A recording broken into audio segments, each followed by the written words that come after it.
Now the next thing I want to look at is just a few models of success in this ummah. And the first model that I want to use is Suhaib al-Rumi. And there are many Sahaba, I can choose from any of them because they're all models of success. Suhaib al-Rumi, the reason I choose to take him is, first of all, he was a slave who was stolen in his youth by Byzantines. He was raised amongst the Byzantines and finally escaped from them and ended up in Mecca poor and bereft. But the man was a man of success. He became a wealthy merchant in Mecca very quickly. When the Sahaba were making hijrah, Suhaib al-Rumi made hijrah alone. He thought he was going to make hijrah with the Prophet ﷺ. The Prophet made hijrah with Abu Bakr. He made his hijrah alone. The Quraysh followed him out, and he finally sat his arrows, and he saw the Quraysh in front of him, and he said, Ya Quraysh, innakum ta'lamuna inni armakum. You know that I'm one of the best archers amongst you. And wallahi, if you come near to me, I'll throw every arrow at you and take many of you, and I'll kill many of you. But if you let me go, then I'll tell you where I hid my wealth in Mecca, and you can go and take it. And they agreed with that, and they were people, even though they were mushrikeen, they were people of wafa, not of ghadab. And so they gave him his aman, and then they went back and they took his wealth. When he got to Medina, the first thing the Prophet ﷺ said to him, Rabihat tijaratuka ya Aba Yahya.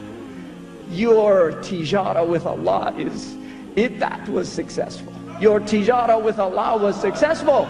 Rabihat tijaratuka ya Aba Yahya. You traded dunya for akhirah, and that is what gave you your success. Rabihat tijaratuka ya Aba Yahya. Rabihat tijaratuka ya Aba Yahya. Who told him? Man anba'aka? Who told you what the Suhaib al-Rumi did in the middle of the desert? Allah subhanahu wa ta'ala.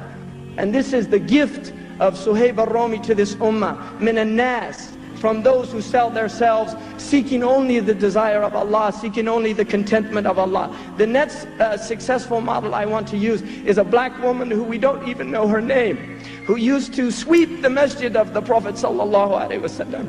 And when she died, this woman who these Sahaba prayed over and the Prophet ﷺ was not informed. When he saw that she wasn't in the masjid anymore, he said, where's that old black woman? And they said, she died, Ya Rasulullah. He said, why didn't you tell me so I could pray over her? This is a woman whose name is not even mentioned in the books. We just know she was a black woman who used to sweep the masjid. And she was successful because the Prophet noticed her and Allah subhanahu wa ta'ala noticed her. And another one is Zuhair, who was a simple Bedouin. He used to come to Medina and he used to sell things in the souk. And one day Jibreel came and said, should I show you someone who Allah loves and you should love? And he said yes, and he took him out and he showed him this poor Bedouin Zuhair. And he said, Ya Zuhair. He came up from behind him and he covered his eyes, and Zuhair smelt the scent of the Prophet on his palms, and he said, Man yashtari hadha al-abd? The Prophet said, who will buy this slave? And Zuhair said, Idan tarani kasidan ya Rasulullah. Then you see me that I'm somebody that's not moving in the market. I'm not worth anything. And the Prophet said, Anta lasta bikasid 'inda Allah. You're not worthless in the eyes of Allah. And he used to say to this man, Anta badiyatuna wa nahnu hadirukum. You are our desert and we are your city. And so this is another man who was successful in this life and in the next life. A simple merchant that sold simple things from the desert on the streets of Medina.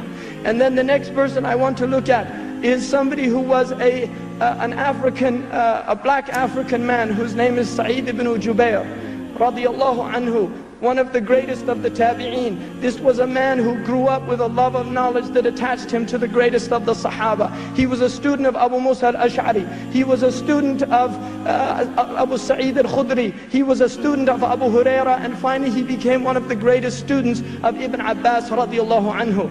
This man who was a teacher of men and a maker of rijal. And he became one of the greatest of the tabi'een and one of the most learned people of this ummah. When he died, it was said about him, with him, knowledge has gone into the earth that every single living creature in this world is in need of. With this man's death, knowledge has gone into the earth that will not be returned. This man who, during the time, the great fitna of Hajjaj ibn Yusuf, when he killed Abdullah ibn Zubair at the Kaaba, who was the Khalifa of that time, when he killed that man, and then each person he would take in front of them and he say, did you make kufr by your breaking the bay'ah, by your breaking allegiance with Bani Umayyah? And the people, if they said no, he would have them killed. And if they said yes, then he would let them go. And many people said no. And this man, Sa'id ibn Jubair, who heard about this fitna, he knew one day he would meet Hajjaj ibn Yusuf. And so he went to a small village near Mecca, and for 10 years he taught people.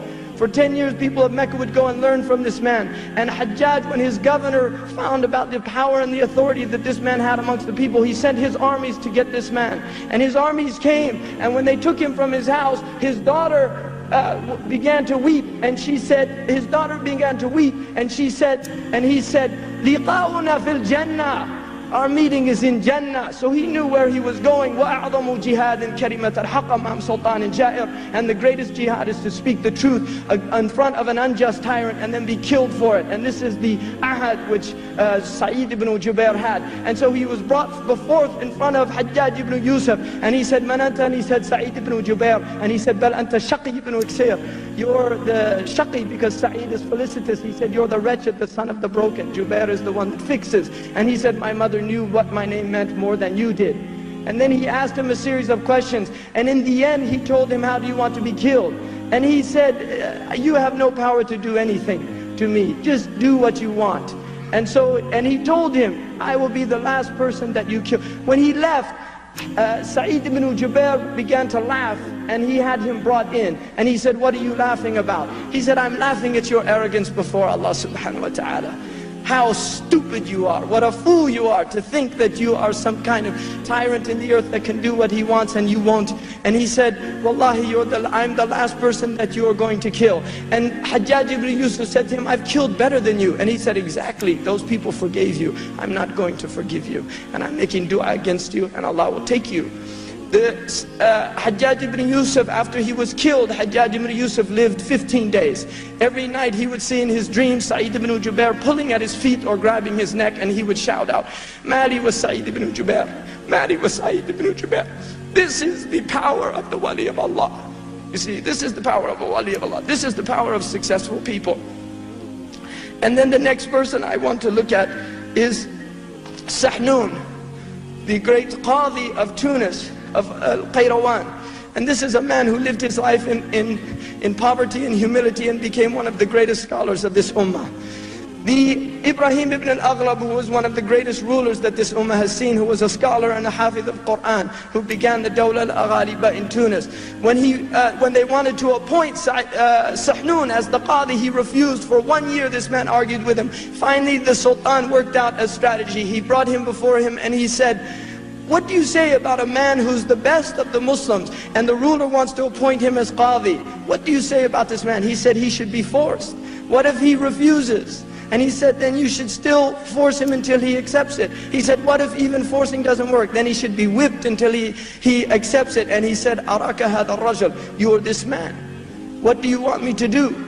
And this Sa'id ibn Jubair argued with him till finally he accepted the qada with 3 conditions. The first condition, that he would begin with the family of the ruler and the ministers and all of the people working for the government. That's who he would implement his qada first. And the second thing, that he would not be given any money for his work. And the third thing, that the implementation would take place immediately and he would either perform it with his own hand or witness it. And he accepted these conditions.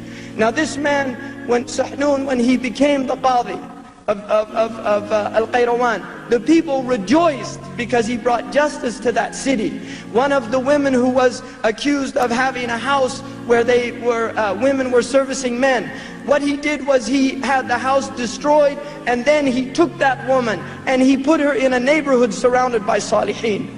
He put her in a neighborhood surrounded by Salihin so that she could be rectified. This was Sahnun, who was a model of success, a man who died in poverty. You see, so we don't measure our success by dunya. And the last thing that I want to say is, I want to talk about 10 qualities that have been identified as by these kuffar. وَالْحِكْمَةُ ضَالَّةُ الْمُؤْمِنِ. The wisdom is the lost beast of the mu'min.